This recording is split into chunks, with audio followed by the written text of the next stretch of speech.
The Easter Egg Farm.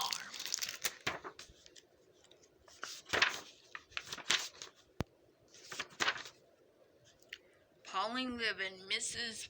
Pennyworth's hen house with 4 other hens. Each day, Mrs. Pennyworth collected the eggs. "Only 4 eggs again today," she asked. "Somebody isn't doing her job." "Are you all trying?" the hens clucked. "Well, try harder. I want 5 eggs tomorrow. Concentrate." Pauline was embarrassed. She was the one not laying an egg. Every time she tried, the other hens squabbled. Pauline couldn't concentrate in all the confusion. "Pauline is lazy," one hen clucked. "I'm not lazy," Pauline said. "I'm just different." She turned her back on the others and concentrated very hard. Finally, a wonderful thing happened. Pauline stepped back to look at the egg in her nest. It wasn't like the other eggs, but Pauline thought it was beautiful. "Get a load of this," another hen cackled. "Pauline just laid the world's ugliest egg." "It's not ugly," Pauline said. "I'm just different." But Pauline began to feel ashamed of her egg. She nudged it under the straw with her beak. The harder Pauline tried to lay a normal egg, the stranger her eggs got. She hid each one of them, but not before the other hens had seen them and made fun of her. When Pauline couldn't stand the teasing any longer, she made herself a nest outdoors. She stared at the sky, concentrating very hard. This time her egg came out blue with clouds. But before Pauline could hide the egg, someone saw it. Mrs. Pennyworth. "Pauline, what a lovely egg," she said, holding it up in the sunshine. "This is too unusual to crack open for my breakfast. I'll put it on my windowsill where everybody can enjoy it." The next day, Pauline laid an egg that was even more unusual. Mrs. Pennyworth was delighted. "Can you make more eggs like this?" Then Mrs. Pennyworth noticed a ladybug on a blade of grass right in front of Pauline. "Hey, I get it. The egg comes out looking like whatever you see, right?" Pauline blinked. She wasn't quite sure how it worked herself. "This is fantastic," Mrs. Pennyworth said. "Come into the house with me. We'll see what kinds of eggs you lay there."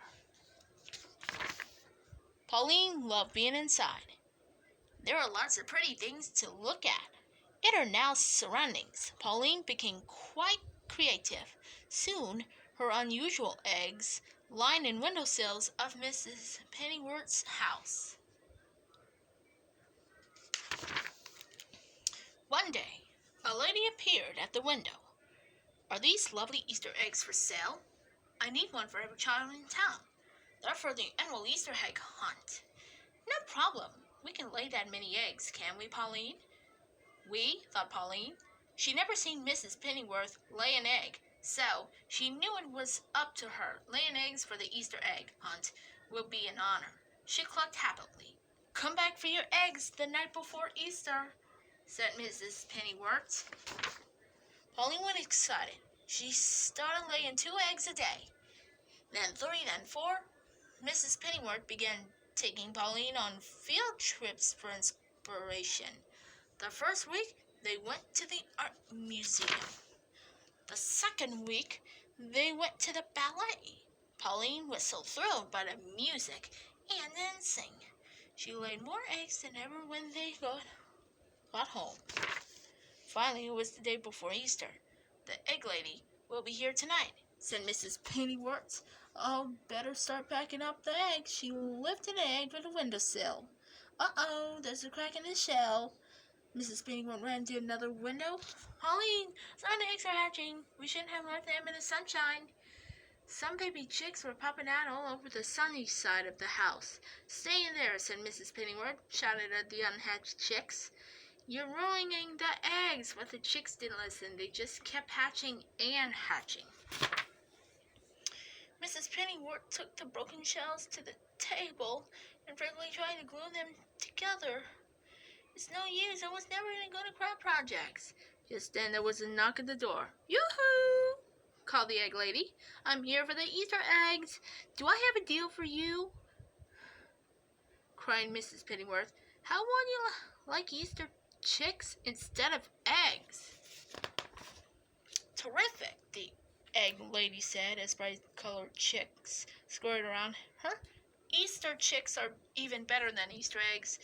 Mrs. Pennyworth helped the egg lady gather the chicks, but as fast as they were popping into the basket, the chicks jumped out again. Mrs. Pennyworth heard a clucking noise and looked up. Pauline was fluffed up to twice her normal size. She spread her wings like an umbrella, protecting the chicks who raced toward her. "Oh, Pauline," said Mrs. Pennyworth, "of course we can give away the chicks. They're your babies." "But what about the Easter egg hunt?" the egg lady asked. "The eggs on the shady side of the house didn't hatch," Mrs. Pennyworth said. "You can take those." Pauline kept all her babies. She loved being a mother. Every day she took her chicks for a walk, showing them the beautiful things around the farm. The chicks' squirrel feathers started to come in.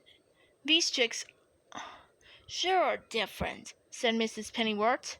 Pauline clucked proudly. Soon Pauline's daughters were laying their eggs. They took turns in the nest box, laying eggs on every corner, color, and design. Children from miles around came to see the unusual eggs and chickens. Mrs. Pennyworth's farm became known as the Easter Egg Farm. Pauline still lives on the Easter Egg Farm, but she doesn't lay as many eggs she used to.